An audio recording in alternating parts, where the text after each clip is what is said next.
అది గతంలో అవుతుందా? అది ఎవరిని ప్రేమిస్తుందంటే ఎవరిని ఎవడా ఎవరిని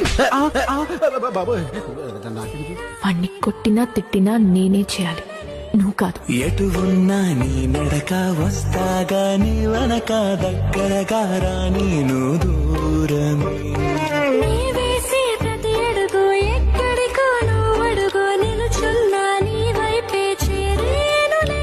నీ అడుగేమో పడిలేల గుడి అయినదే నీ చూపేమో సడిలేని ఉరుమైనదే ఆకాశం నేను నీ కోసం తడిసిపోరా మై వానలో ఈ చినుకు ఆ మేఘం విడిపోనసలే సూర్యుడితో జత కట్టి ఒకటవుతాయే నీడల్లో పల్లె మల్లెల్లో పల్లె